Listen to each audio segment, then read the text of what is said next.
भारत माता की जय। भारत माता की जय।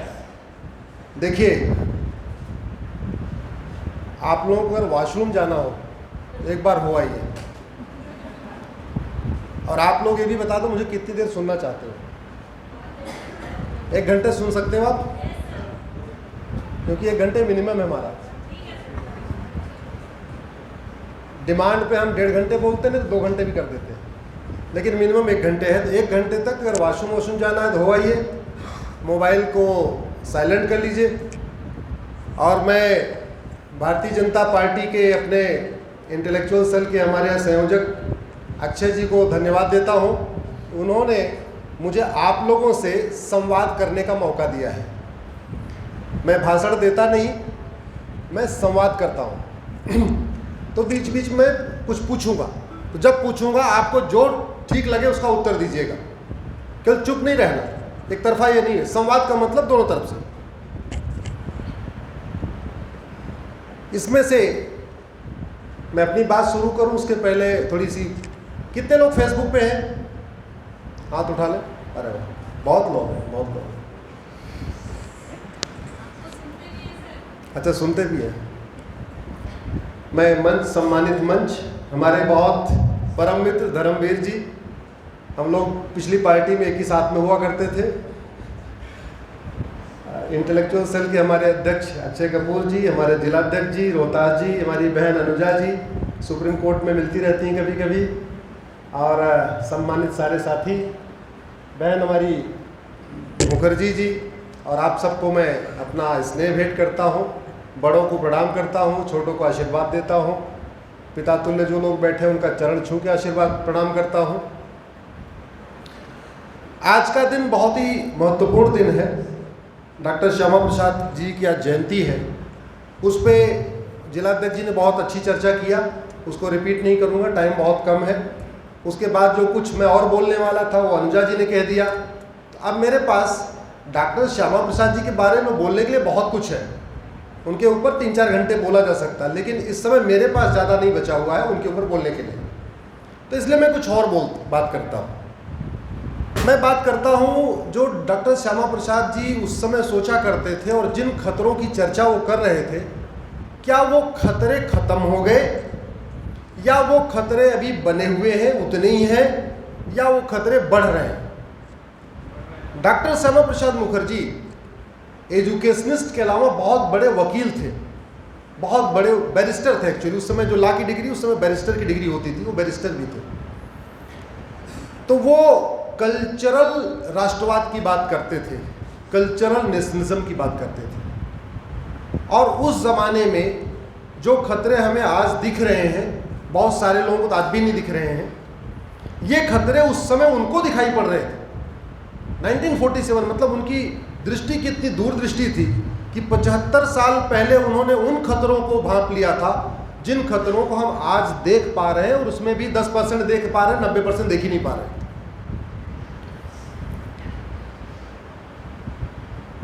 एक बात, मैं श्यामा प्रसाद मुखर्जी की बात है, और हमारी जो पीछे बैठी बहन जी भी मुखर्जी हैं। एक टाइटिल होती उपाध्याय, एक्चुअल में जाति नहीं होती है, ये टाइटिल होती है। जैसे जैन में भी उपाध्याय होते हैं, आप उपाध्याय गूगल करेंगे सब में मिलेंगे। तो राजा स्कंदगुप्त थे, उन्होंने कौशल नरेश यानी अयोध्या नरेश से बोला हमको 10,000 उपाध्याय चाहिए।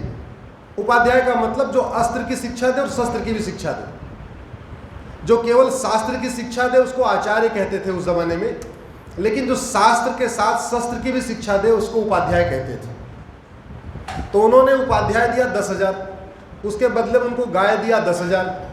तो राजा स्कंदगुप्त ने कौशल नरेश यानी अयोध्या नरेश को 10,000 गाय दिया। बोले हम उपाध्याय फ्री में नहीं ले रहे, आप मुझे उपाध्याय दे रहे, उसके बदले में आपको गाय दे रहे। ये मीडियम ऑफ एक्सचेंज होता था। उन्होंने कुछ उपाध्याय बंदगांव में बसाए, जो झारखंड में एक स्थान है बंदगांव, जो वहां बसाए गए उनको कहते हैं बंदोपाध्याय।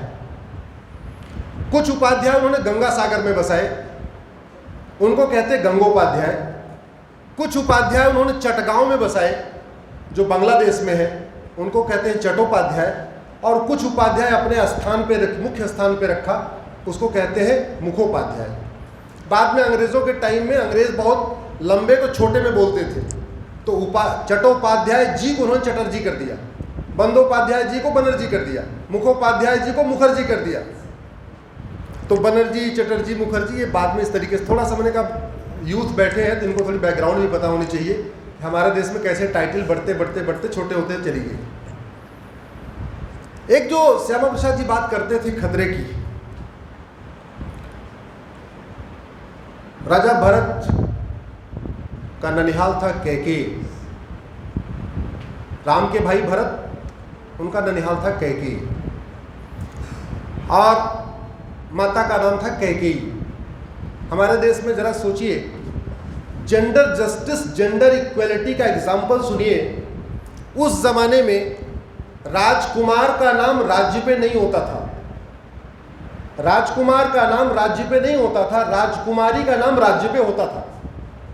जैसे कौशल देश की राजकुमारी कौशल्या, सौमित्र देश की राजकुमारी सुमित्रा,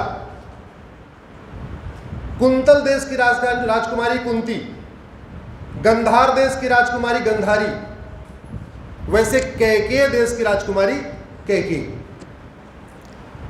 और वो कैकेयी, जहां राजा कैकेयी ने अपनी बिटिया राजकुमारी कैकेयी के लिए विश्व का सबसे बड़ा भगवान विष्णु का मंदिर बनाया था, क्योंकि रानी कैकेयी भगवान विष्णु की पूजा करती थी, वो कैकेयी देखते देखते पाकिस्तान बन गया।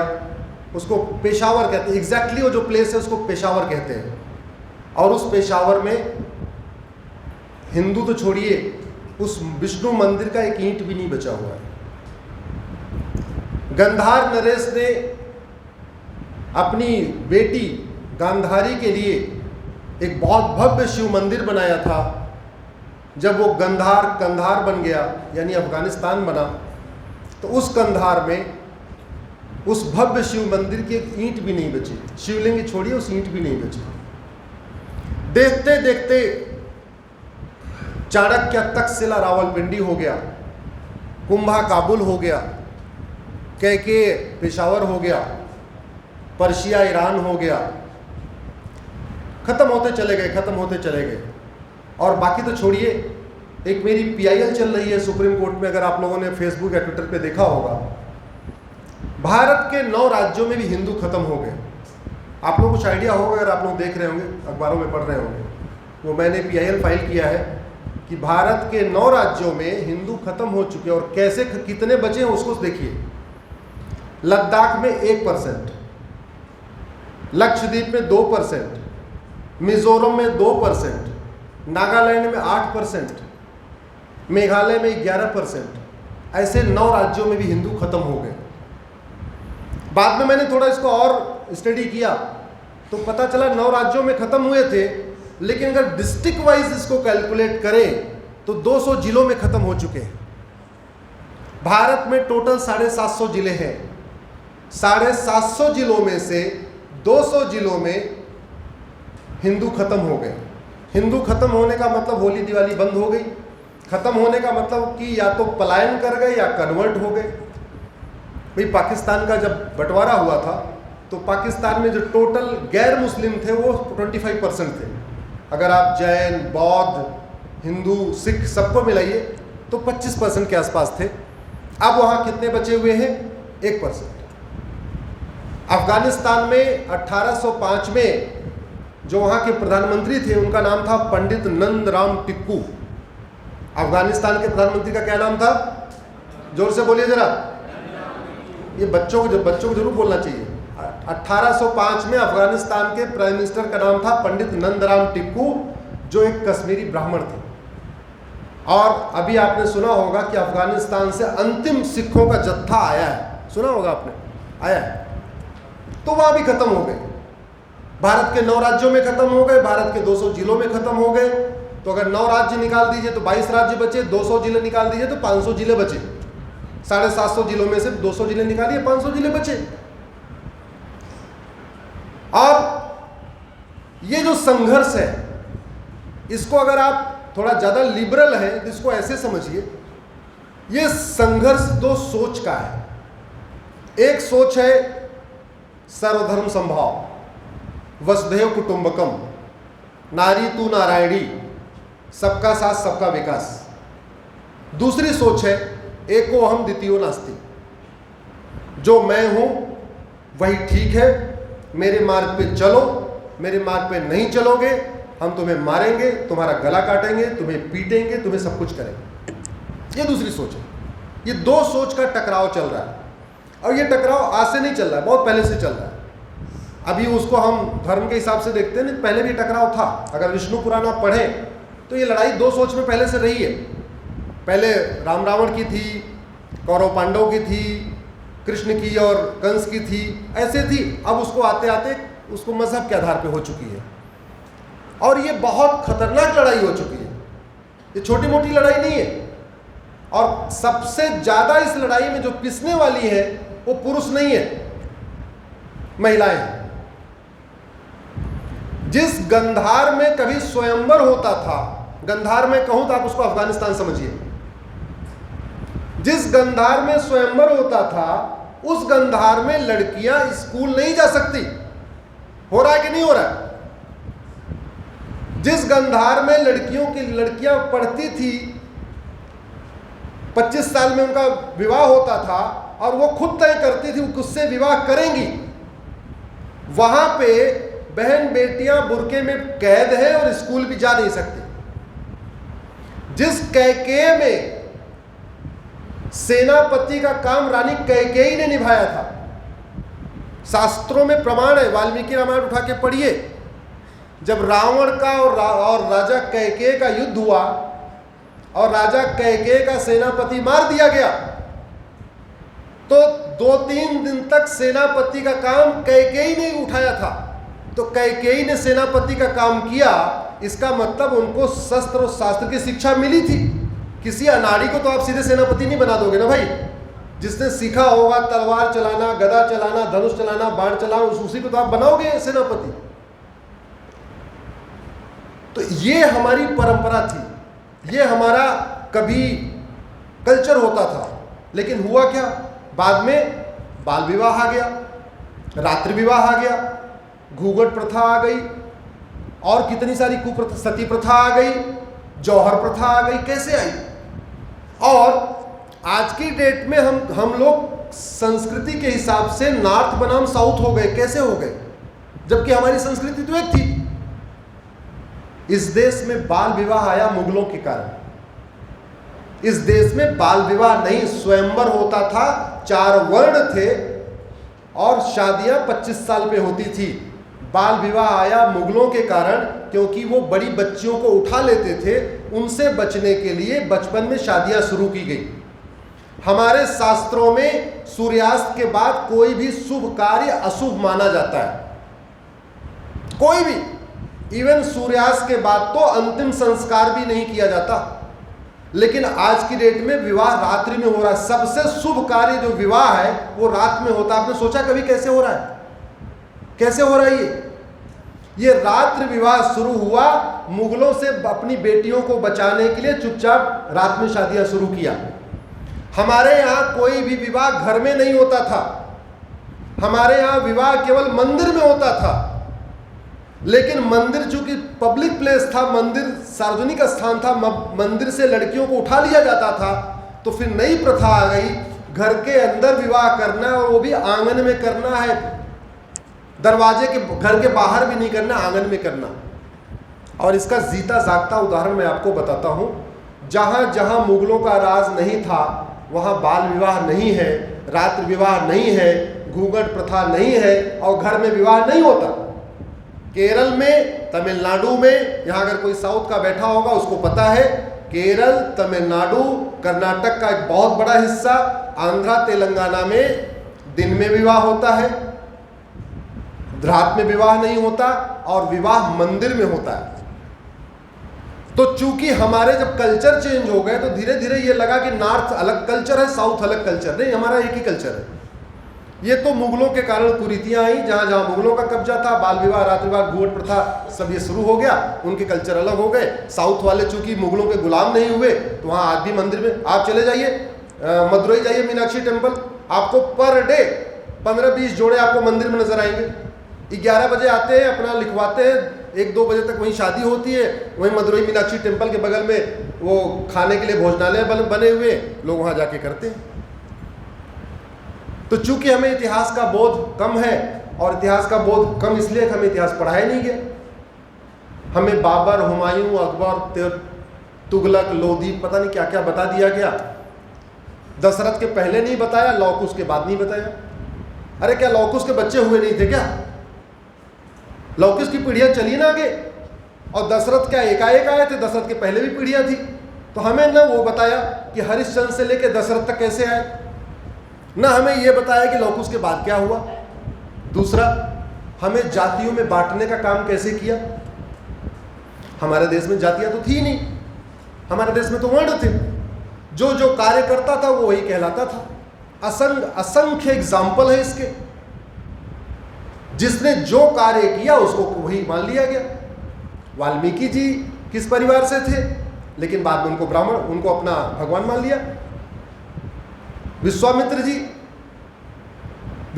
जी और दशरथ एक परिवार के हैं, तो कायदे से दोनों क्षत्रिय परिवार के हुए, लेकिन दशरथ जी क्षत्रिय कहलाए, विश्वामित्र जी ब्राह्मण कहलाए। वेद व्यास जी भीष्म पितामह एक परिवार के, भीष्म पितामह क्षत्रिय कहलाए और वेद व्यास जी ब्राह्मण कहलाए। तो हमारे यहाँ तो काम का बंटवारा केवल कर्म के आधार पे था, जो जो करता था वो करता था। कुछ लोग कहते नहीं पहले तो जाति बड़ी क्यों थी। अरे जाति बहुत अच्छी थी, तो कर्ण राजा कैसे बन गया? कर्ण की पहचान तो सूत पुत्र की थी, तो सूत पुत्र 50 देशों का, अंग देश के अलावा 50 देशों का राजा कैसे बन गया कर्ण? अगर उस जमाने में ये व्यवस्था थी कि क्षत्रिय राजा बनेगा, तो कर्ण राजा कैसे बन गया? हमें बहुत गलत चीज़ें पढ़ाई गई और गलत चीज़ें सिखाई गई। चूँकि हमने जो पढ़ा, जो सीखा, उसी को हम जानते हैं, उसी को सच मानते हैं, तो वो समस्या बनी हुई। आज की डेट में एक जो प्रकरण चल रहा है, थोड़ा मैं उस पर बात करना चाहता हूँ। जो बात नूपुर शर्मा ने कही, कोई ये नहीं कह रहा है ये जो नूपुर ने कहा ये गलत कहा। कोई ये नहीं कह रहा है कि नूपुर ने जो बात कही है कहीं लिखी नहीं है। कोई ये नहीं कह रहा है कि नूपुर ने ये बात पहली बार कही। जो बात नूपुर शर्मा ने कही, जाकिर नाइक पिछले 25 साल से वही बात कह रहा है। जो बात नूपुर शर्मा ने कहा वो तो 50 मौलाना है, 50 मौलाना। जो बात नूपुर शर्मा ने कही, हर मदरसे में वही बात पढ़ाई जाती है, सिखाई जाती है। और नूपुर ने तो एक बार कहा, माफी मांग लिया, फिर भी कह रहे हैं सरतन से जुदा FIR करो, गिरफ्तार करो। ये 50 सैकड़ों मौलाना वही बात पिछले 25-30 साल से कह रहे हैं, एक भी बार माफी नहीं मांगी, उनके खिलाफ कोई FIR की बात नहीं कर रहा है। इतना बड़ा दोहरा मापदंड आप कभी कल्पना कर सकते हो? इतना बड़ा पाखंड। एक लड़की, एक बिटिया ने कहा, माफी मांग लिया, तब भी माफ करने के लिए तैयार नहीं। सैकड़ों लोग उसको सैकड़ों बार कह चुके हैं और माफी नहीं मांग रहे, फिर भी कह रहे हैं कि उनके खिलाफ कोई कार्रवाई नहीं। हमें इस पाखंड को समझना पड़ेगा। एक बहुत बड़ा, इस समय आप कल्चरल वार हो रहा है। इस कल्चरल वार से कुछ न कुछ निकलेगा, लेकिन कल्चरल वार से क्या निकलेगा ये इस बात पर डिपेंड करेगा कि हम सब कितने उसके लिए अलर्ट हैं, कितने समझदार हैं, और कितने हमारे पास फैक्चुअल जानकारी है, और कितने हम उसके लिए आगे के लिए तैयार हैं। आपने खिलाफत आंदोलन शुरू हुआ होगा, खिलाफत आंदोलन सुना होगा ना। खिलाफत आंदोलन 1919 में शुरू हुआ था, 1920 में पीक पे आया, 1921 में और पीक पे आया, 1922 में और पीक पे आया, फिर खत्म हुआ। लेकिन उस खिलाफत आंदोलन जो 1920-21 में पीक पे रहा, उसका नतीजा क्या निकला? 1947 में क्या हुआ? जोर से बोलिए जरा। 1920 में खिलाफत आंदोलन शुरू हुआ और बंटवारा कब हुआ? 1947। ये 2020 में खिलाफत आंदोलन शुरू हो चुका है। ये 2020, 2021, 2022 जो कुछ हो रहा है, ये खिलाफत पार्ट 2 हो रहा है। मैं खिलाफत पार्ट 2 इसलिए कह रहा हूं, कहते नहीं जिसको झगड़ा करने का मन है वो कुछ न कुछ उसको बहाना चाहिए झगड़ा करने का। कुछ भी करो, मैं झगड़ा करूंगा। अदरवाइज ये जो तनाव फैला हुआ है, तनाव का तो मतलब ही नहीं होना चाहिए था। जो बात नूपुर ने कहा उसको सैकड़ों लोग कह चुके हैं, जो बात नूपुर ने कहा वो किताब में लिखा हुआ है। या तो उस किताब को कहो किताब गलत है, या तो उन मौलानाओं के खिलाफ पहले FIR कराओ, जाकिर नाइक के खिलाफ FIR कराओ। देवबंद के, बरेली के, जो भारत के पूरी दुनिया के मौलाना वही बात रोज रोज कहते रहते हैं, उसको उनके खिलाफ FIR कराओ। वही बात मदरसों में पढ़ाई जा रही, मदरसे के उनके जो टीचर है उनके खिलाफ FIR करो। वो नहीं करना। इसलिए मैं कह रहा हूं ये जानबूझ के पूरे देश में जो राहुल गांधी कह रहे थे आग किरोसिन छिड़का गया है, ये वास्तव में किरोसिन छिड़का गया है और जानबूझ के एक तरीके से ये खिलाफत पार्ट 2 शुरू कर दिया गया है। इसमें बचने की जरूरत है। बहन जी क्या कह रही है सोल्यूशन? अभी तो डेवलप कर रहा था मैं प्रॉब्लम को, अब मैं आ रहा हूं सोल्यूशन पे। इस देश में कानून है, उसका नाम है राइट टू एजुकेशन एक्ट। सबने सुना होगा राइट टू एजुकेशन एक्ट। उस कानून में एक शब्द जोड़ दिया जाए, एक शब्द, इक्वल, तो क्या कानून क्या बन जाएगा? जरा बोलो बच्चों, क्या बनेगा कानून? Right to equal education. Right to education act है, सब लोग जानते हो, सब लोग जानते भैया, शिक्षा अधिकार कानून। उसमें एक शब्द जोड़ दिया जाए इक्वल, तो वो बन जाएगा राइट टू इक्वल एजुकेशन, यानी समान शिक्षा का अधिकार। उसमें पढ़ने की उम्र है 6 से 14 साल, उसको बढ़ा के कर दे 6 से 18। 18 का मतलब 12वीं तक। CBSE खत्म करो, ICSE खत्म करो, मदरसा बोर्ड खत्म करो, सारे बोर्ड खत्म कर दो। जिस तरीके से 40 तरीके के टैक्स को मिला के आपने GST लागू कर दिया माननीय प्रधानमंत्री जी, उसी तरीके ये 40 तरीके के शिक्षा बोर्ड जो है इनको खत्म करिए। राइट टू एजुकेशन को राइट टू इक्वल एजुकेशन बनाइए। इसमें पढ़ने की उम्र 6 से 14 साल करिए। बंगाल का बच्चा बंगाली में पढ़ेगा, गुजरात का बच्चा गुजराती में पढ़ेगा, महाराष्ट्र का बच्चा मराठी में पढ़ेगा, तमिलनाडु वाला अपना तमिल में पढ़ेगा, आंध्रा वाला तेलुगु में पढ़ेगा, सब अपनी अपनी भाषा में पढ़ेंगे, लेकिन सिलेबस और कंटेंट एक होना चाहिए। यही इसका समाधान है। नहीं तो आप ये देख लीजिए, दुनिया में आपको 3 तरीके के देश मिलेंगे। एक देश बिल्कुल शांत, एक देश भारत जैसे आग जल रही है लेकिन अभी धुआं चल रहा है, अभी सुलगा नहीं है। तीसरा आपको देश मिलेगा जहां आग लग चुकी है, Pakistan, Bangladesh, Afghanistan, Syria, Yemen, Iraq, Iran और आपका उज्बेकिस्तान, बलूचिस्तान, हाँ दुनिया भर के और देश। इनमें आपको एक ध्यान से सोचिए, जिन देशों में मदरसा नहीं है, कोरिया, जापान, सिंगापुर, उन देशों में बिल्कुल शांति है। जिन देशों में थोड़े से मदरसे हैं वहां थोड़ी सी अशांति है। फ्रांस बीच में गला काटा गया, उसके बाद शांत है। इंग्लैंड बीच बीच में हुआ। जिन देशों में मदरसे पर्याप्त हो चुके हैं वो अशांत है।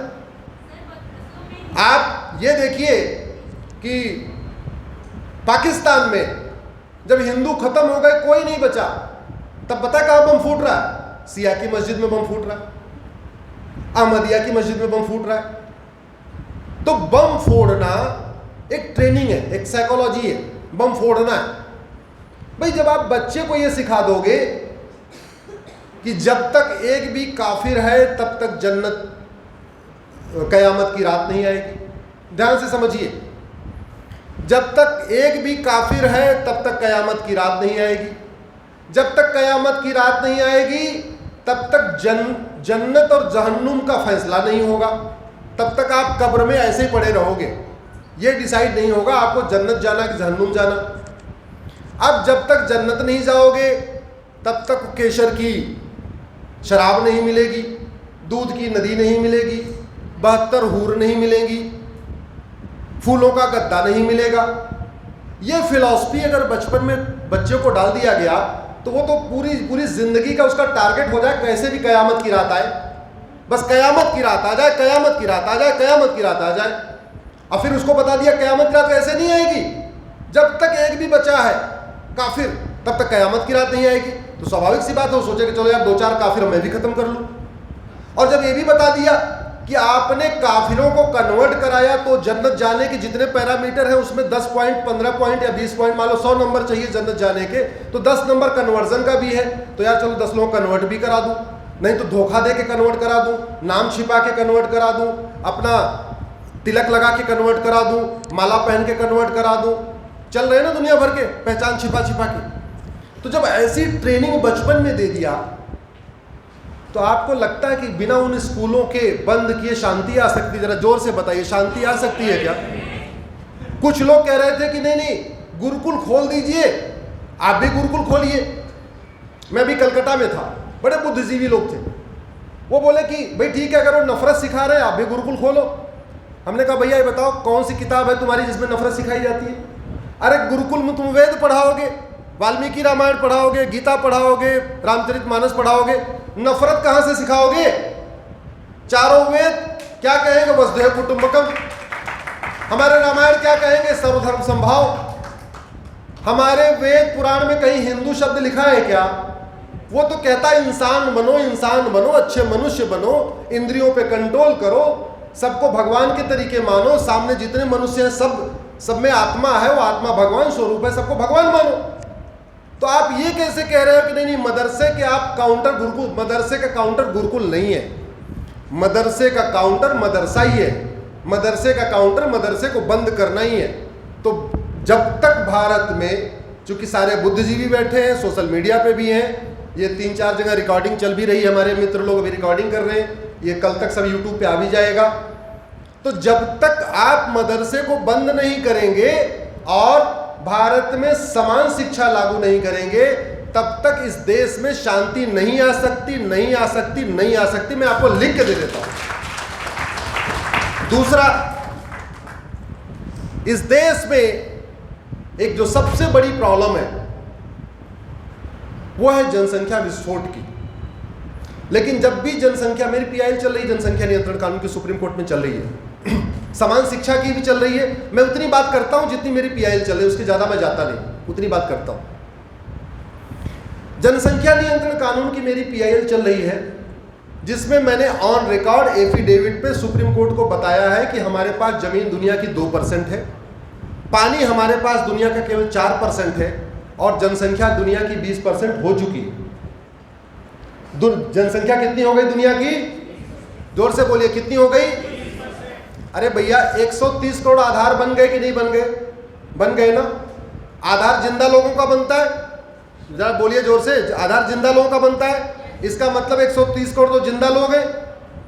100% आधार बना नहीं है, 20% लोगों के पास आधार आज भी नहीं है, तो 130 करोड़ जिंदा, 130 करोड़ आधार वाले, 20% बिना आधार वाले, टोटल कितना होगा? 150 करोड़ हो गए नहीं हो गए? तो संख्या के मामले में एक्चुअली हम चाइना से आगे निकल चुके हैं। वैसे कहते हैं कि हमारी जनसंख्या 142 है, चाइना की 144 है, हमें 2 करोड़ पीछे दिखाया जाता है, लेकिन वास्तविकता यह है कि हम चाइना से आगे निकल चुके हैं। और चाइना का 144 का मतलब 144 क्यों? क्योंकि चाइना में जनगणना कराने की जरूरत नहीं है। चाइना में 100% बच्चे सरकारी हॉस्पिटल में पैदा होते हैं, 24 घंटे के अंदर उनका यूनिक आईडी जनरेट हो जाता है, तो 48 घंटे के अंदर सरकार को पता चल जाता है कि कल कितने बच्चे पैदा हुए। हमारे यहाँ तो आज भी मुश्किल से 60 या 70% डिलीवरी हॉस्पिटल में होती है। अरे 30% तो आज भी घर में होती है ना, उनका कोई आधार बनता है क्या? अरे वो तो जब अगली वाली जनगणना आती है तब पता चलता है कि एक्चुअल में कितने हुए। और हमारे यहाँ जो हॉस्पिटल में पैदा हो भी रहे तो उनका कौन सा डे बाई डे आधार बन रहा है? आधार तो हमारे यहाँ तब बनवाते हैं जब कोई काम रुकता है, एडमिशन नहीं होता, बैंक में खाता नहीं खुलता, या कोई और सरकारी योजना का लाभ लेना होता, तब आधार बनवाते हैं। अदरवाइज कहाँ आधार बनवाते हैं? ये दिल्ली उल्ली में भले बनवा लेते हैं, मेट्रो सिटी, अदरवाइज आधार नहीं बनवाया जाता। आधार कोई काम रुकने भी बनवाया जाता है। अब आप ये बताइए, 2% जमीन पे दुनिया की 20% आबादी रह रही है, अराजकता फैलेगी कि नहीं फैलेगी? 4% पानी को दुनिया के 20% लोग मिलके पी रहे हैं, अराजकता फैलेगी नहीं फैलेगी?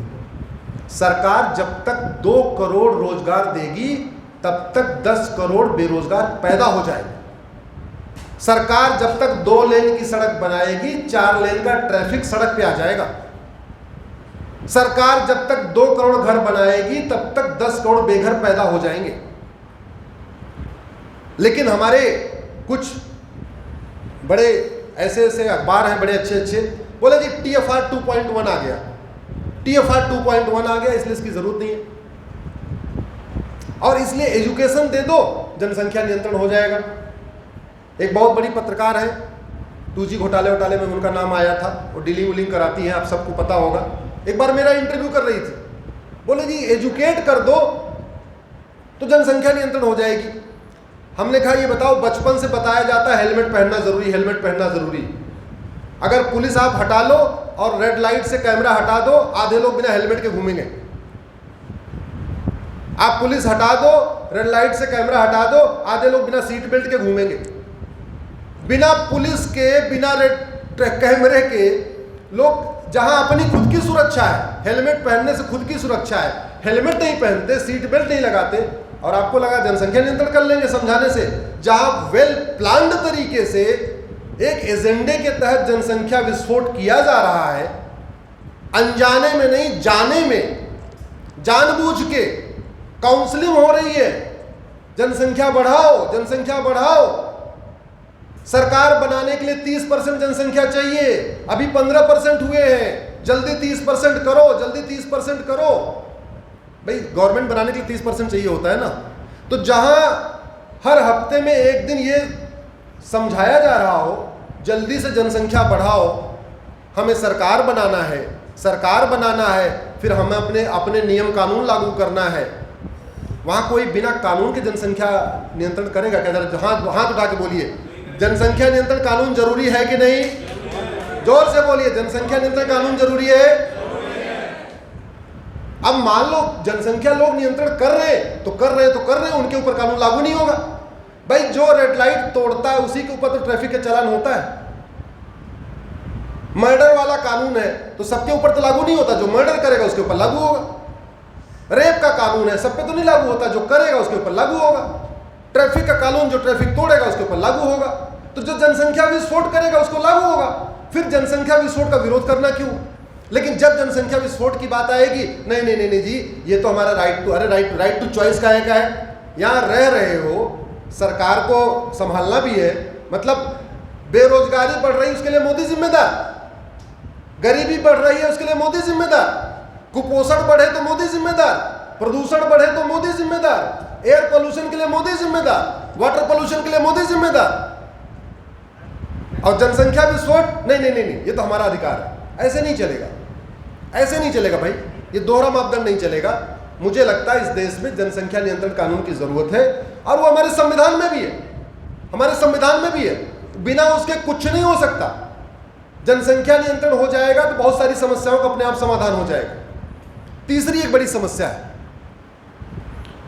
और 86,000 बच्चे रोज पैदा हो रहे हैं भारत में। चाइना में कितने पैदा हो रहे हैं? 46,000। जरा जोर से बोलिए, चाइना में कितने पैदा हो रहे हैं पर डे? और भारत में पैदा हो रहे हैं 86,000, 86,000।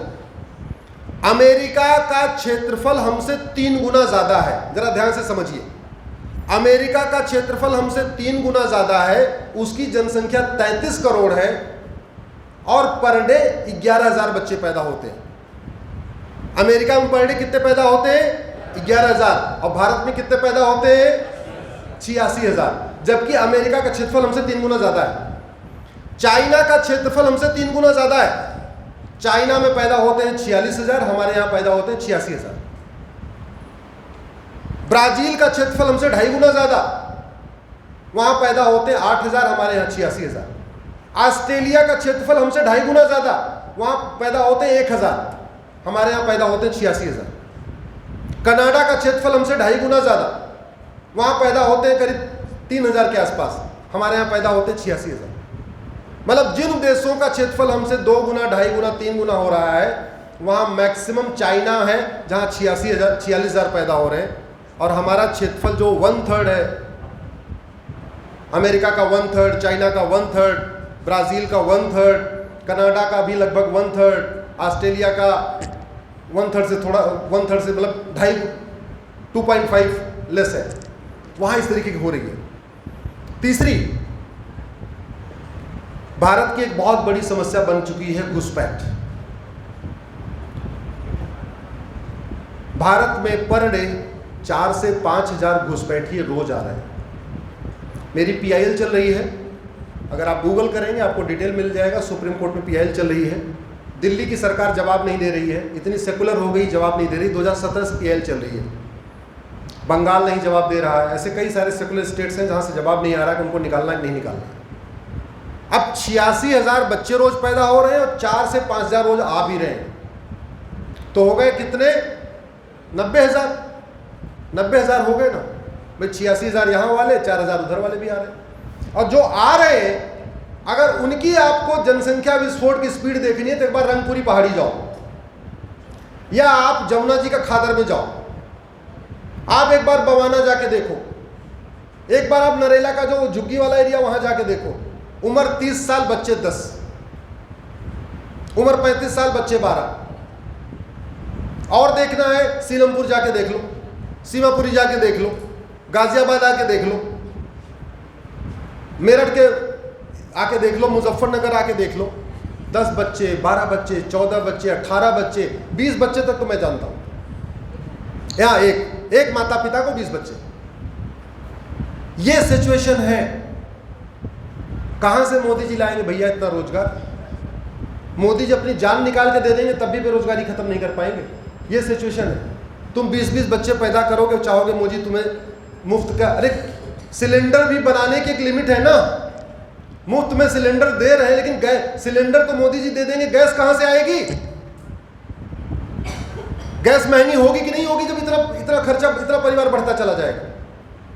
मोदी जी मकान तो दे देंगे, लेकिन मकान कितने वाला देंगे? 1 कमरे वाला देंगे। तुम्हारे तो 20 पैदा हो गए, फिर 10 साल बाद होगा भैया और लाओ और मकान दो। कितने मकान देंगे?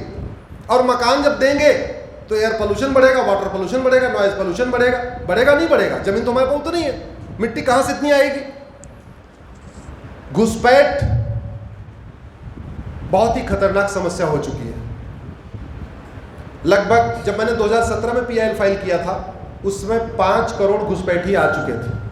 मैंने सुप्रीम कोर्ट में एफिडेविट पे 2017 में जब मैंने PIL फाइल किया था कि भारत में, मैंने राज्यवार आंकड़ा दिया था कि 5 करोड़ घुसपैठी रह रहे हैं, लेकिन उनको पकड़ना, उनको निकालना इस समय लगभग नामुमकिन हो गया है। मैं आपको एग्जांपल देता हूं। सर्बानंद सोनोवाल जी जो इस समय मंत्री हैं, आयुष मिनिस्टर हैं, पहले ये हमारे जैसे कभी कभी इनको भी वो भी PIL किया करते थे। उन्होंने सुप्रीम कोर्ट में PIL फाइल किया, सर्बानंद सोनोवाल जी ने, कि असम में बहुत घुसपैठियां आ गए। जब वो विधायक नहीं थे तब की बात बता रहा हूं। असम में आप NRC लागू करिए और घुसपैठियों को पकड़ के निकालिए।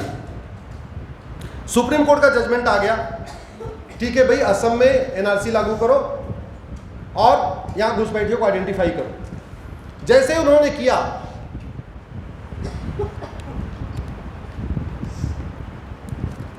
और घुसपैठियों की पहचान हुई, कांग्रेस की सरकार थी, पहले राउंड में 45 लाख घुसपैठिए पकड़े गए। कितने?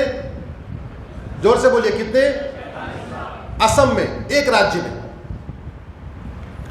जब 45 लाख घुसपैठिए पकड़े गए, तत्काल इनका इकोसिस्टम बहुत तगड़ा है। ये 5-7 बड़े बड़े दिग्गज वकील उतारे गए, नाम मैं नहीं लेना चाहूंगा। उसमें कोई भूतपूर्व गृह मंत्री है, कोई भूतपूर्व कानून मंत्री है, कोई भूतपूर्व शिक्षा मंत्री है, ऐसे मंत्री हैं सुप्रीम कोर्ट में वकालत करते हैं। उसमें से 45 लाख में 2-4 में थोड़ी कुछ टेक्निकल गलती रही, वो वाली गलती दिखा के सुप्रीम कोर्ट आए, बोले साहब देखो ये जो पहचान की गई ये गलत है, देखो ये फला आदमी का ये कागज गलत, फला आदमी की ये कागज गलत। सुप्रीम कोर्ट में सुनवाई होने में साल भर, 1 साल लग गया। 1 साल में क्या हुआ, वहां खेल शुरू हुआ। पहले 2,000 रुपए दिया, आधार बनवा लिया,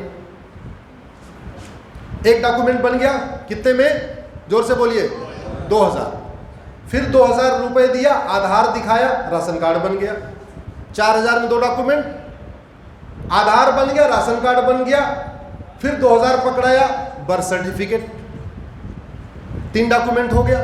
जब 3 डॉक्यूमेंट हो गया, फिर उन्होंने फिर 3,000 पकड़ाया। उस समय 2,000 में ड्राइविंग लाइसेंस बनता था, अभी तो महंगा हो गया, 5,000 रुपये रेट हो गया है। 2,000 रुपये और पकड़ाया, ड्राइविंग लाइसेंस। और जब 4 डॉक्यूमेंट हो गया, आधार बन गया, राशन कार्ड बन गया, बर्थ सर्टिफिकेट बन गया, ड्राइविंग लाइसेंस बन गया, फिर उन्होंने 2000 रुपये और पकड़ाया, वोटर आईडी। 5 डॉक्यूमेंट हो गए।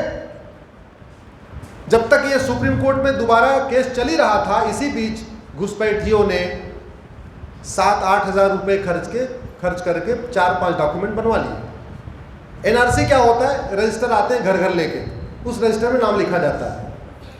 आते हैं अपने लेखपाल, पटवारी, जो क्लर्क लेवल के अपने कर्मचारी, वही आते हैं। दोबारा आए, उनको सबको फिर वो गांधी छाप दिया 2-2 हज़ार।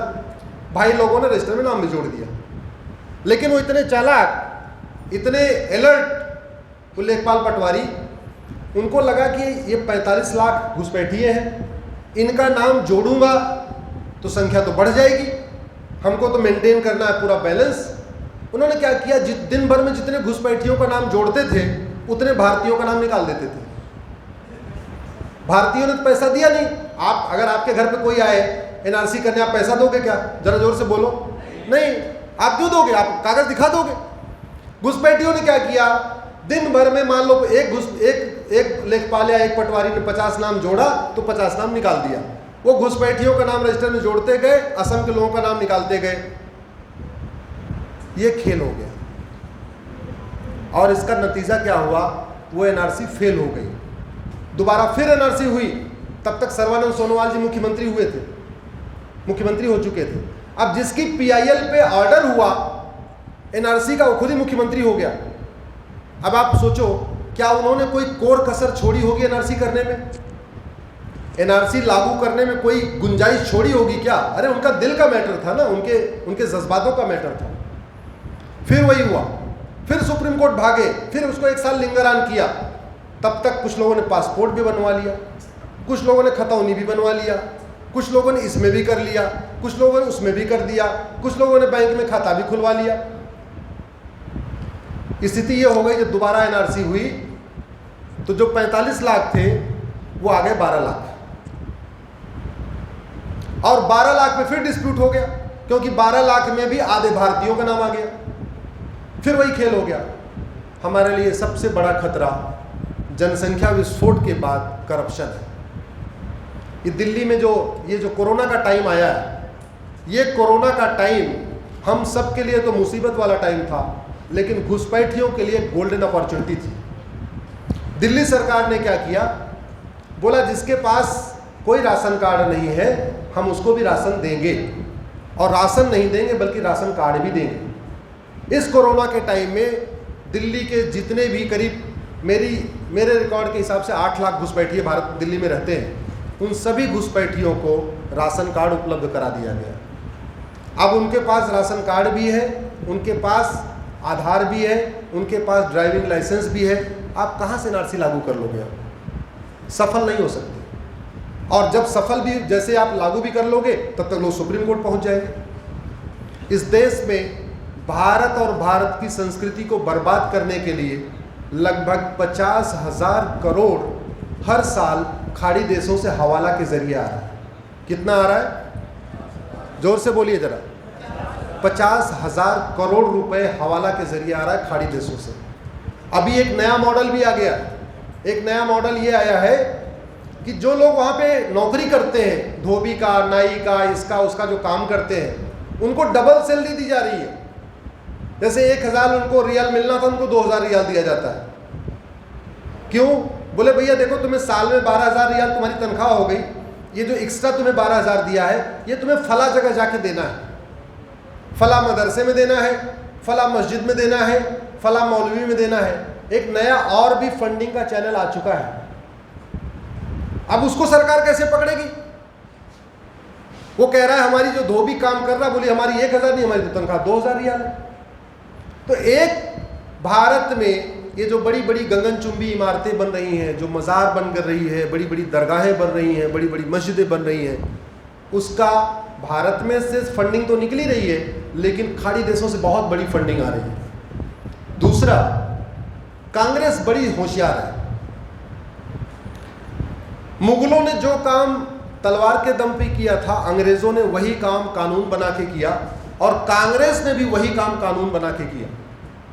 कांग्रेस ने कई ऐसे कानून बनाए जो या तो लूटने के लिए बनाया या तो बांटने के लिए बनाया। किसके लिए बनाया? या तो लूटने के लिए, या तो बांटने के लिए, या तो वोट के लिए बनाया, या तो नोट के लिए बनाया। जैसे 1991 का कानून बनाया, पूजा स्थल कानून, 1992 में माइनॉरिटी कमीशन एक्ट। वैसे उन्होंने 2010 में एक कानून बनाया जिसको कहते हैं FCRA। FCRA कांग्रेस को लगा 2014 में शायद हम चले जाएंगे, वापस नहीं आएंगे, और वापस अगर हम नहीं आएंगे लेकिन हमारे जो पालतू लोग हैं इनका रोटी कपड़ा मकान की व्यवस्था चलती रहे, उनके रोटी कपड़ा मकान की व्यवस्था करने के लिए उन्होंने कानून बना दिया FCRA, और 3 लाख NGO को FCRA का लाइसेंस दिलवा दिया। FCRA का मतलब आप विदेशों से फंडिंग ले सकते हैं। उस FCRA के जरिए लगभग 50,000 करोड़ रुपए हर साल आ रहा है। तो एक आपका हवाला के जरिए आ रहा है, एक FCRA के जरिए आ रहा है। इस देश में जिहादियों की फंडिंग हवाला से होती है, या तो FCRA या हवाला। कट्टरपंथियों की फंडिंग हवाला FCRA से, माओवादियों की फंडिंग हवाला FCRA से, कन्वर्जन कराने वालों की फंडिंग हवाला FCRA से, अलगाववादियों की फंडिंग हवाला FCRA से, ये जो मिशनरीज हैं इनकी फंडिंग हवाला FCRA से। बहुत बड़ी मात्रा में 1 लाख करोड़ रुपए बहुत कम नहीं होता, बहुत बड़ी अमाउंट होता है, बहुत बड़ा अमाउंट होता है। दुनिया का चौथा सबसे बड़ा चर्च भारत में बन रहा है, जालंधर में।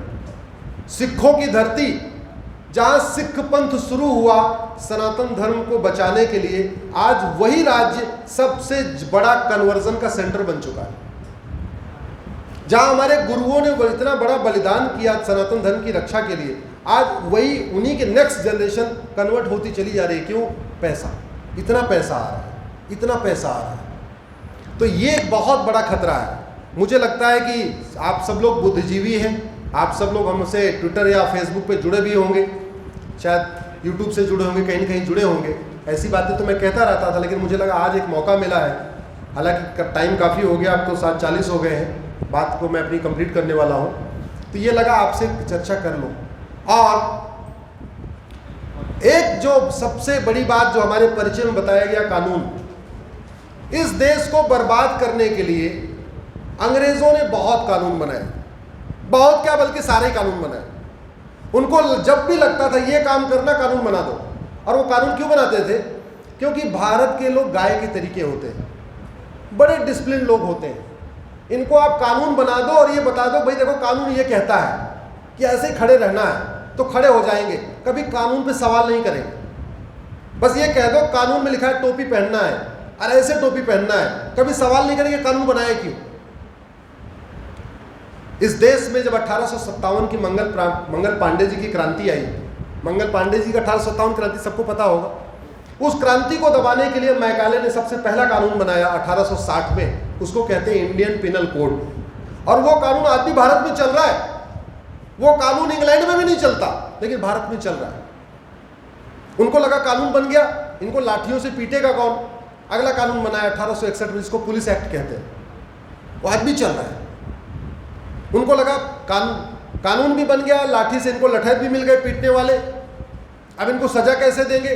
सजा देने के लिए थोड़ा जज भी बनाने पड़ेंगे और गवाहों के बयान वयान भी थोड़ा फॉर्मेलिटी करनी पड़ेगी। तीसरा कानून आया 1872 में, एविडेंस एक्ट। जज बना दिए अपने, पुलिस अपनी, कानून अपना, जज अपने, और कानून भी अपना, गवाहों के बयान कैसे लेने वो भी कर दिया। उनकी नज़र पड़ी नॉर्थ ईस्ट में। नॉर्थ ईस्ट में जो नागा हिल्स है, वहाँ बड़ी अच्छी अच्छी संजीवनी टाइप की जड़ी बूटियाँ होती थी। उनकी नज़र पड़ी अच्छा यहाँ पे बड़ी जड़ी बूटियाँ हैं, और उनको अपना एलोपैथी यहाँ थोपना था और यहाँ के आयुर्वेद सिस्टम को ख़त्म करना था। एक कानून बनाया 1873 में, बंगाल फ्रंटियर एक्ट, और ये बोला अब नॉर्थ ईस्ट में कोई जा ही नहीं सकता, बिना परमिट को कोई जाएगा नहीं। आज भी नागालैंड में आप जा नहीं सकते हो, आप नागालैंड में जाओगे परमिट लेना पड़ेगा। वो कानून आज भी चल रहा है, उस कानून को हमने सुप्रीम कोर्ट में चैलेंज किया हुआ है। फिर इनको लगा जमीनों पे कब्जा कैसे करें, भारत में जमीन पे कब्जा करना है, जगह जगह चर्च बनाना है। उन्होंने बोला भाई देखो हमको यहाँ पे ऑफिस बनाना है, हमको एसपी ऑफिस, कप्तान ऑफिस, डीएम ऑफिस बनाना है। 1894 में कानून बनाया land acquisition act. Land acquisition act, हम जमीन लेंगे और डेवलपमेंट करेंगे। पूरे भारत में आपको सिविल लाइन, दिल्ली में भी सिविल लाइन है, पूरे भारत में जितनी सिविल लाइन बनी है वो उसी कानून से बनी है, 1894 के लैंड एक्विजिशन एक्ट से। और जहाँ जहाँ सिविल लाइन मिलेगी वहाँ आपको बड़े बड़े बंगले मिलेंगे लेकिन चर्च जरूर मिलेंगे। और वास्तविकता यह है कि जहां पे सिविल लाइन है वहां 80% मालिकाना हक चर्च के पास है। सिविल लाइन की जितनी जमीनें हैं मैक्सिमम, वहां पे जो मैक्सिमम शेयर होल्डर है वो चर्च है। हमारी पार्टी ऑफिस के पास, पंत मार्ग के पास आप जाके देखो, बहुत बड़ा कोने पे बना हुआ है। अध्यक्ष जी आपने देखा ही होगा, कोने वाला बना हुआ है, 7 वाला बना हुआ है। तो और उस कानून, सारा उन्होंने कानून बनाया, जमीन लिया, जहां 5 एकड़ चाहिए होता था तो 50 एकड़ जमीन एक्वायर कर लेते थे। 5 एकड़ पे डिप्टी अपना डीएम का ऑफिस और एसपी ऑफिस खोल दिया। 45 एकड़ या 40 एकड़ उठा के, क्या हो गया भैया, हाँ 40 एकड़, मैंने कहा अंग्रेजों का नाम लेते कट से कट गया ही। लैंड डिविजन की बात होते होते तो वहां से वो उसको निकाल दिया वो जमीन। इस तरीके से एक करके एक करके अंग्रेजों ने उन कानूनों को बदला। जब तक 1947 के पहले बने कानून खत्म नहीं होंगे तब तक इस देश में सुख शांति नहीं आ सकती, तब तक इस देश में समृद्धि नहीं आ सकती। एक व्यक्ति ने बोला, खुलेआम बोला, 15 मिनट के लिए पुलिस हटाओ, हम हिंदुस्तान के हिंदुओं को खत्म कर देंगे। सुना आप लोगों ने? सुना? जरा जोर से बोलिए, कितने लोगों ने सुना? सुना है, वीडियो अवेलेबल है। अब उसमें कोई सबूत में कमी है क्या अध्यक्ष जी? अरे उसने बोला, उसका वीडियो है, वो बाइज्जत बरी हो गया, नहीं हो गया? कानून दवा की तरीके काम करता है। मैं बहुत गंभीर बात कह रहा हूं। कानून किसकी तरीके काम करता है? दवा के तरीके।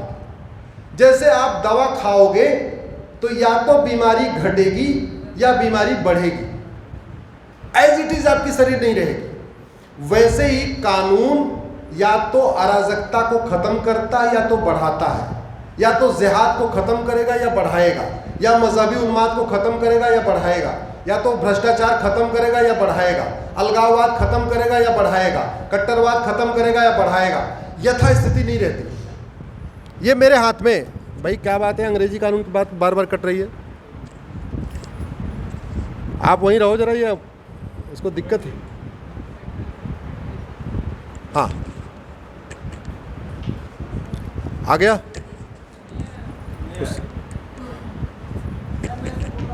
आवाज आ रही है क्या?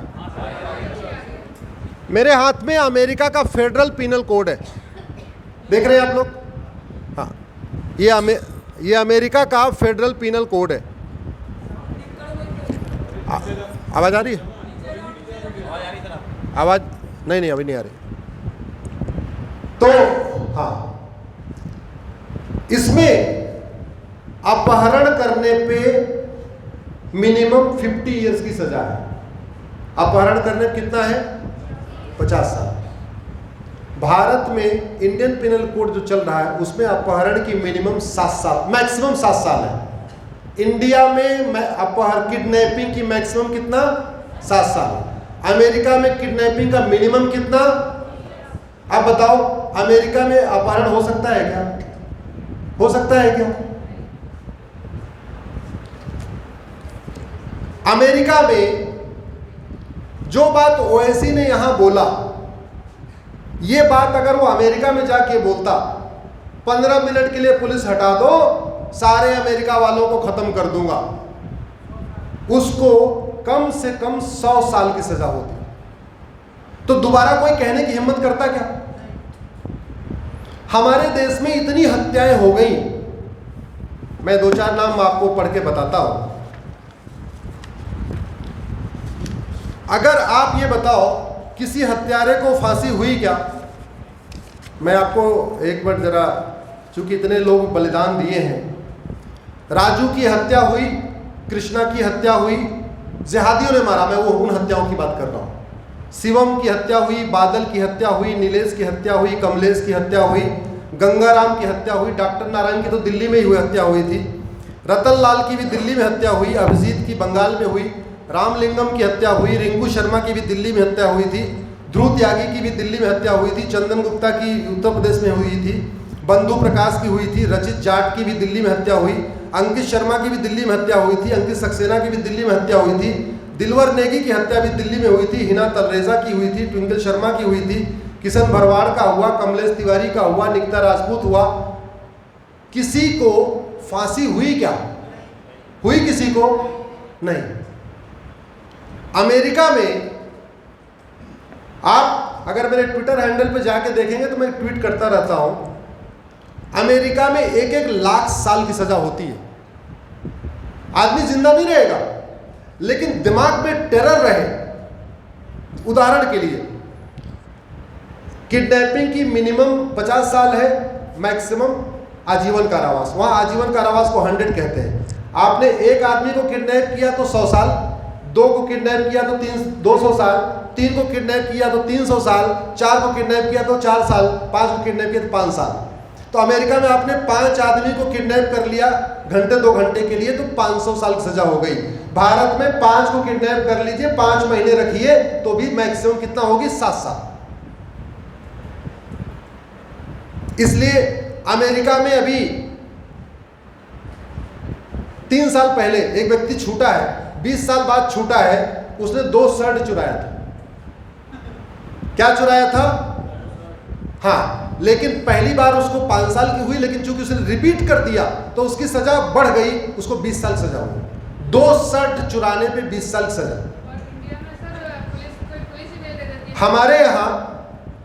हमारे यहाँ तो 70,000 करोड़ का कॉमनवेल्थ घोटाला हो गया, उसमें किसी भी 7 साल की नहीं हुई।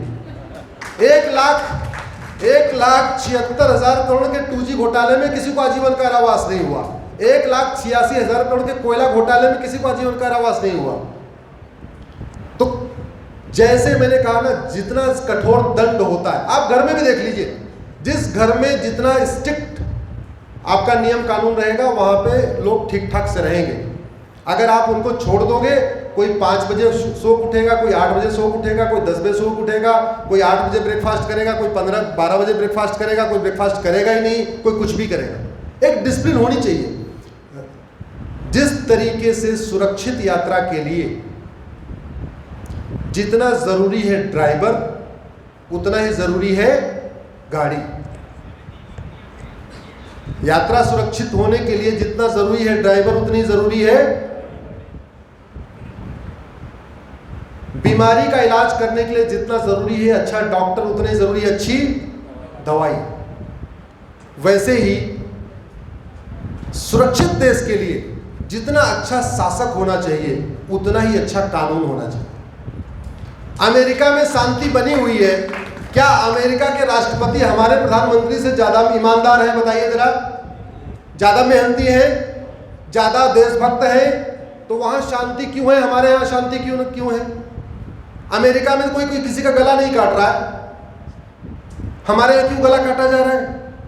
चाइना का राष्ट्रपति क्या हमारे प्रधानमंत्री से ज्यादा मेहनती, ज्यादा ईमानदार, ज्यादा देशभक्त, ज्यादा राष्ट्रवादी है क्या? नहीं। तो वो जो घटनाएं भारत में हो रही है, चाइना में क्यों नहीं हो रही है? जो घटनाएं भारत में हो रही है, सिंगापुर में क्यों नहीं हो रही है? जो घटनाएं भारत में हो रही है, जापान में क्यों नहीं हो रही है? जो घटनाएं भारत में हो रही है, वो आपके कोरिया में क्यों नहीं हो रही है? अंतर मैं बार बार कह रहा हूं, जहां कानून का राज है वहां कानून अच्छा होगा तो राज अच्छा होगा। जोर से बोलिए, कानून अच्छा होगा तो, कानून घटिया होगा तो राज घटिया होगा। इसलिए भगवान की कृपा से हम लोगों को बड़े तपस्या के बाद एक महामानव मिला है, मोदी जी के रूप में। और इस महामानव के रहते ये बदलाव नहीं हुआ तो कभी बदलाव नहीं हो पाएगा। और इस महामानव के रहते ये बदलाव नहीं हुआ तो ये भी ध्यान रखिए, हमारी अगली जनरेशन, ये जो बच्चे बैठे हैं छोटे छोटे, इनका भविष्य बहुत ही असुरक्षित है। सांप आपके बेड के नीचे भी है, सांप मेरे बेड के नीचे भी है। मैंने नीचे झांक के देख लिया इसलिए मैं टेंशन में हूं, आपने नीचे झांक के देखा नहीं इसलिए आप आराम से सो रहे हैं। यही अंतर है। आशा करता हूं आज आप हमारी बातों से सहमत होंगे। सहमत नहीं भी होंगे तो हमें फ्रीडम ऑफ एक्सप्रेशन है, बोलने का अधिकार मुझको भी है। मैंने अपनी बात कही, फिर से मैं आप सबको प्रणाम करता हूँ, अपने मंच पे बैठे सब लोगों को प्रणाम करता हूँ। बुद्धिजीवी सिविल के अपने अक्षय भाई को धन्यवाद देता हूँ, आपने बुलाया। फिर बुलाएंगे, फिर मिलेंगे, फिर चर्चा करेंगे। आज के लिए इतना ही। जय हिंद, जय भारत, भारत माता की, भारत माता की। एक बात और, भारत माता की जय किस पॉलिटिकल पार्टी के सभागार में लगता है? वंदे मातरम कहाँ होता है? जय श्री राम कहाँ बोला जाता है? बताओ। वंदे मातरम, भारत माता की जय जहाँ बोला जाता है उसको कहते हैं कम्युनल है।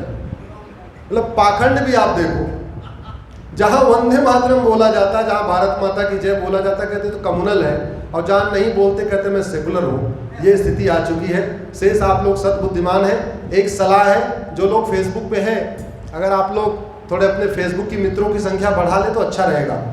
अगर आपको फेसबुक के जुकरबर्ग ने 5000 दोस्त बनाने के लिए छूट दिया है, उस छूट का फ़ायदा उठाइए, 5-5 हज़ार फ्रेंड बनाइए। अभी आपकी बात 1000 लोगों तक पहुंचती होगी, 5000 फ्रेंड हो जाएंगे तो 5000 तक पहुंचेगी।